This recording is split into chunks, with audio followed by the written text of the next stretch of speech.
jy het weggegaan en jy bewoon 'n silwer herberg in die sneeu. Jou venster kyk nog elke nag met 3 blink oë na die plein. Die plein is boom en wind en boom en wind en wind. In wintermiddag voer daar iemand die nuwe krummels teen die wind. Jy het toe ook weggegaan en jy bewoon 'n goue herberg in die lug. Jou boeke lê nou elke dag by baie bladsye oop. 'n Boek is woord en sinne. Woord en sin en sin. In wintermiddag straal 'n lig deur eindes na opnuut begin.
Dit kom wanneer dit nie verwag word nie. 'n Aanraking van die verstand, lig soos 'n veer, vlugtig, maar presies. En jy dink, as sy ligtheid so is, so potent dat die aandag nog lank daarna die indruk behou, hoe moet sy vasvat wees? Dit kom wanneer dit nie verwag word nie. Iets wat die bewussyn tot in die lewe tref. Iets soos 'n sagte sprong. Vreugde, verbasing, vreugde, Erkenning. Hoe moet u vasvat wees?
Jy sal my ook al hoe meer wen.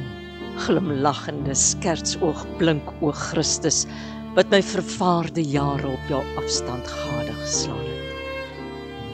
Jy het jou hande nie toe uitgesteek, toe ek jou sengende wonde aan my lyf ontvang het nie, maar vel jou kruis geteken oor my, in hand en voet, en romp en hoof, en deur die beswyming onder druppende bloedplasma en soutwatersakke kom skyn voor my. Net die trekking van 'n glimlag van uiterste pyn om jou mondhoeke. Jou oë blink van 'n verskriklike akkoord. En ek begryp. Jy het my geteken vir die avontuur van jou. Ek wat vuur bemin en altyd waghalsig was. O, wat is die brand in brein en hart, wat brandender brand as die vlam aan die lyf, en wat gaan gloei in klip en sand onder my eenvoetig springende begrip agter jou sagsinnigheid aan. Nee, iets heerlikers. As jy eindelik omdraai, met oë wit en stip en ver, en skouers gemantel met 'n verwoede en stormende son. O my kosmiese Christus, 33 jaar verdoesel in die klein en donker vlees wat jy in een nag opgevlek het om jou vir my te bevry, opdat ek jou raak sien, raak weet, raak het. En nog wag jy dat ek moet sê, heel uit moet sê, gryp my hande dan, amper sonder vingers, vir jou kundige timmerman.